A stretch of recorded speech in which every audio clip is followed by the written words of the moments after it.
hope this kind of gives you just an idea of the many different hats that you'll wear if you want to write for tabletop and video games. However, it isn't just all fun and games. The narrative is what interests me the most when I play a game. From the tidbits of lore found in Skyrim's collectible books, to visual scenes that leave you guessing, such as those in Dark Souls or Bloodborne, to the dialogue between characters and more. Narrative is the binding element in a video game that combines the life and history of a world with how the player engages and experiences that narrative world, invoking emotions along the way just like any type of art would, be it a moving piano piece or a sad moment in a movie.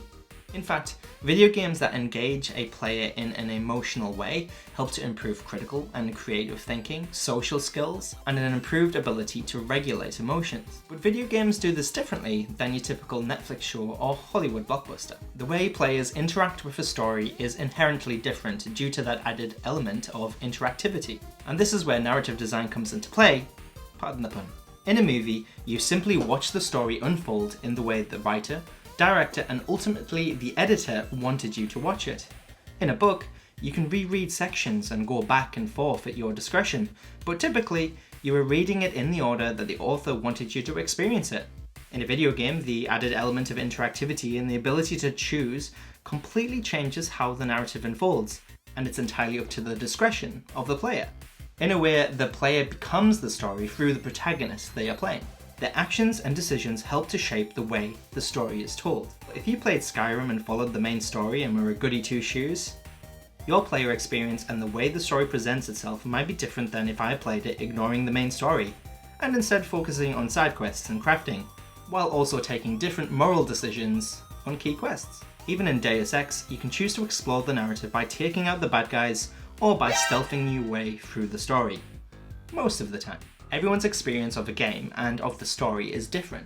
This is part of what makes video games and tabletop RPGs a fantastic and special way of telling stories. So, what is the role of a narrative designer? Steven Deinhardt, one of the first official narrative designers of the video games industry, said this: "The role of a narrative designer is to champion story, craft compelling narrative elements, and define the systems in which they'll be delivered to the player." If the developer of Game X wanted to take the player from a grassy, hilly region to a frozen tundra, they may hire a narrative designer to craft a narrative that would make reasonable sense in the boundaries of that game's world. This requires you to understand the overall themes and tone of the game, as you'll be creating connections between the world, the items, and the objects that the players may come into contact with, and the other characters they'll interact with.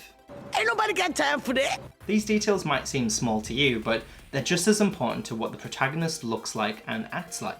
All of these elements together help to build that world and to anchor the player in it. Narrative design is also about understanding the purpose of the game and its mechanics, and reconciling them with the overarching story that the player will experience. And what you research, write, and edit will vary wildly from project to project, to try and give you a sort of flavour on what you might be expected to create. Especially if you're a writer thinking about writing for games. Creating a roster of monsters, their descriptions and their abilities for different areas of the game, pulling inspiration from the environments so it makes sense that they would inhabit those regions. Writing the narrative outline of a whole game from beginning to end, starting from a simple first scene and building it out for the developer to continue building assets, while also being hired again to create interactive dialogue and side quests throughout that narrative. Creating a background story for the main characters of a game. Building a series of custom adventures / modules for a Dungeons & Dragons stream and podcast, writing item descriptions to give them a unique flavour, and then adding comedic elements for a board game. Creating the outline of a game's cinematics to be used as a basis for further 3D development. Coming up with the mechanics of a children's game that would make sense of a dream world that the developer wanted to explore as a central theme. Writing the voiceover script of a game's narrator character to guide the player throughout the story. I could give you a few more examples, and I certainly will at some point, but I hope this kind of gives you just an idea of the many different hats that you'll wear if you want to write for tabletop and video games. However, it isn't just all fun and games. You also have to be very wary of story structure, as you'll be helping the developer to spot inconsistencies, narrative problems, and plot holes as they appear. Not to mention grammar, typos, and other things that pop up. So what would be the best way to start becoming a narrative designer? I'll break it down into a sort of TLDR version. Read plenty of books. Seriously, this helps to spark your own creativity and it gives you ideas and motivates you. Study storytelling concepts such as character archetypes and story structure. Play games. Don't only play the games you like though, or you know are good. Play the terrible ones too. I did not hit her. It's not true. It's bullshit. I did not hit her. I did not. Oh, hi, Mark. You'll figure out why, and that will inform your own practice. Play games that you don't usually play. How does the game present the world and the story in relation to its mechanics? Is it fun to you? Why or why not? And how does it engage you with that experience? Write plenty of short stories and longer pieces of fiction too. This allows you to practice your creative muscles without having to attach yourself to a project yet.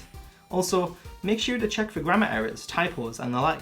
Take advantage of user-friendly platforms such as Twine to create short, interactive games so you can understand how the flow and the structure of the games are created, without having to program or understand the implementation of mechanics. If you are willing to take the leap, take a step up to more advanced programs such as Unity, and start creating basic game concepts and try to develop them yourself. Or if you're intimidated by programming, try something like RPG Maker, which is a visual scripting language more akin to a drag and drop style of game creation. And if you want to try something more physical, give tabletop RPGs such as Dungeons & Dragons a go. They're a fantastic way to stretch your creative muscles and get your ideas out of your brain in a group setting. Over the last 10 years or so I've been doing this, I've thoroughly enjoyed every single second. And that would definitely be my lasting message here, is just enjoy the process. Narrative design and writing in general, I think, definitely has to be something that you're passionate about, as well as enjoying the collaboration with others to create something special. Hope you now better understand what narrative design is and are even considering writing for games and tabletop RPGs yourself. And it's one of the best times to do it because the games industry is one of the industries that hasn't been touched by this crazy pandemic. As it grew in revenue to 175 billion in 2020 alone, from 121 billion in 2019, and is set to continue to grow in 2021 and beyond. Across all platforms, the industry is flourishing. It's becoming a staple in the world's largest economies and becoming the world's most popular form of entertainment. As a writer, why wouldn't you want to write for games? That's where the future's headed. Alongside my copywriting and video editing work, it's some of the most fun that I've had when it comes to writing. And more studios in the industry are looking for competent narrative designers who have the skills to help them develop their narrative worlds, develop mechanics, create characters and interesting stories that really connect with and engage with their audience. To start your journey, watch this video to start learning about different narrative concepts, and don't forget to hit like, subscribe, and hit that bell button so you'll be notified when I release a new video. I'll see you in the next video, hopefully.